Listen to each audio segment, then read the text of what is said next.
hello there, Jim and Brian. I hope both of you are doing well, and thanks for reading my email. Jim, I have been indulging these past few months in watching old Rick Martel matches, and he was a real good wrestler in the WWF and AWA. I personally enjoyed his champion vs. champion match with Ric Flair, and it got me thinking as to why isn't Rick Martel in the WWE Hall of Fame as of yet?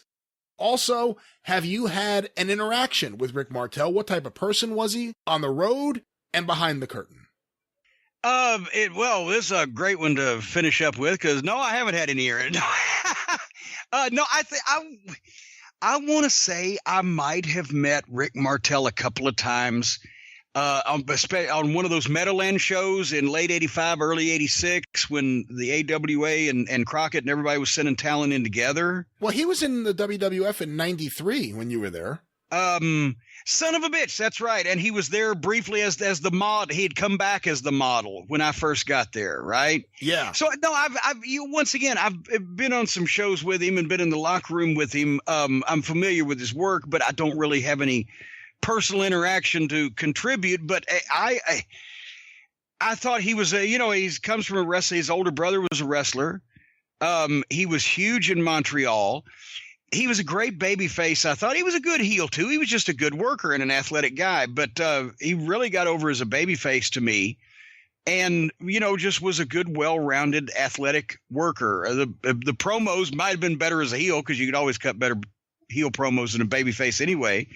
And I think he might be under remembered or overlooked these days with the modern audience. But as far as to why he's not in the WWF Hall of Fame, I mean, he's in the same place as 50 other guys are on the list that aren't in the Hall of Fame that were still mainstays in the WWF in the 80s and 90s. And it's just, if they ever do WrestleMania in Montreal, there you go. And I just think all the Hall of Fame decisions come down to Vince anyway. Really, people can pitch guys, but he's not, when you think about it, we know about the quota, says you've ranted and raved. Don't go off on a fucking tangent here now, motherfucker. But there's he's not a main event ticket selling guy like the Ultimate Warrior or whatever. He's not a tag team. He's not an African American. He's not a woman, and he's not dead yet. So is he going to get in just because of the quota? He's not a celebrity. So there's a lot of people that don't fit those categories that are still not in the Hall of Fame, in my opinion. I just don't think he has the qualifications of some of the people who have already been inducted, like Joan London. James Dudley, the limo driver for Vince McMahon Sr. I thought you were going to say Koko. No, I like Koko. He's no Koko Ware. He's no Koko Beware. Koko Ware didn't go into the Hall of Fame. Koko Beware went into the Hall of Fame. All right, there you go. Yeah, I'm sorry. With a phony Frankie the Bird. I don't know what bird he had.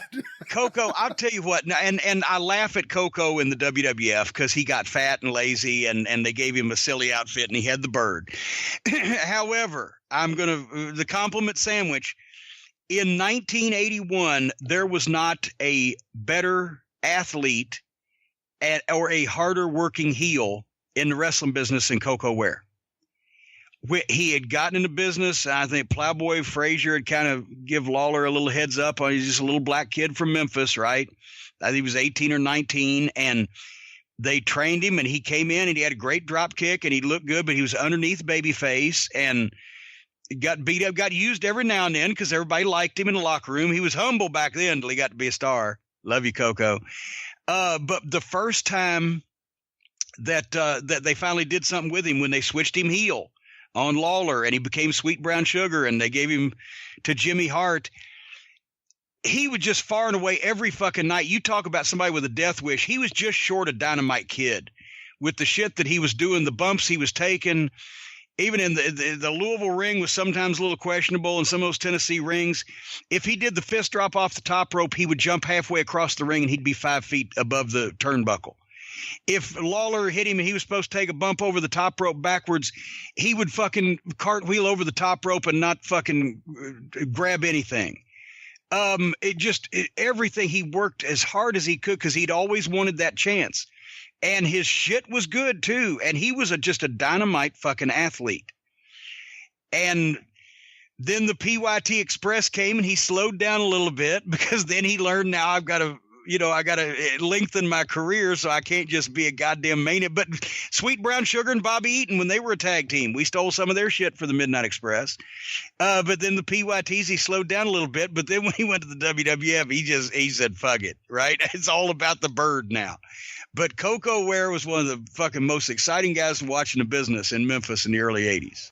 Absolutely. I agree with you. I think from like 81 to 86, when he was in the UWF, right before he went to the WWF, he was probably one of the most underrated wrestlers of the 1980s, because you never hear him on that list with Dynamite or Bobby Eaton or Randy Savage or Ric Flair, but Koko was pretty exciting. I'm even a fan of the PYT stuff, the stuff in Mid-South, and then, of course, they went to World Class, and even the stuff in Memphis. But there's one thing that Koko didn't like. One day he's working with Lawler, right, in the main event. I think they're doing even a barbed wire match or something like that. But Lawler wanted him to get some juice.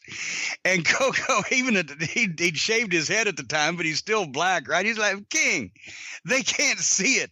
Throw powder on me. They can see that. And Lawler said, no, we're going to get some color. So, but he was not a swordsman. Koko did not enjoy the blade.